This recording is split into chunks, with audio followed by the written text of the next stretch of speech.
Au nom d'Allah, le tout miséricordieux, le très miséricordieux. Ce qui est dans les cieux et ce qui est sur la terre glorifie Allah, le souverain, le pur, le puissant, le sage.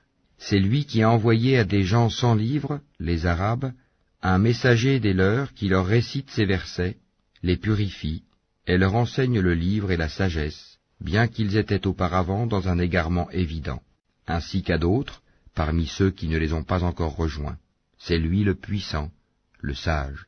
Telle est la grâce d'Allah qu'il donne à qui il veut, et Allah est le détenteur de l'énorme grâce. Ceux qui ont été chargés de la Torah, mais qui ne l'ont pas appliquée, sont pareils à l'âne qui porte des livres.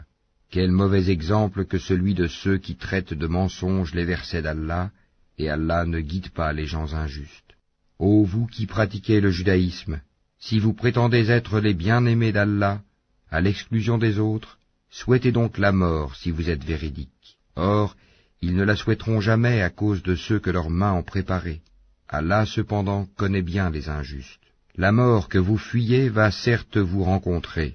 Ensuite, vous serez ramenés à celui qui connaît parfaitement le monde invisible et le monde visible, et qui vous informera alors de ce que vous faisiez.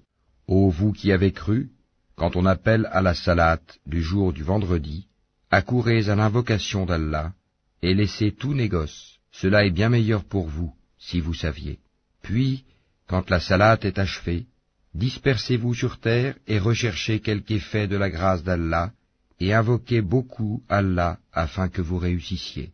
Quand ils entrevoient quelque commerce ou quelque divertissement, ils s'y dispersent et te laissent debout.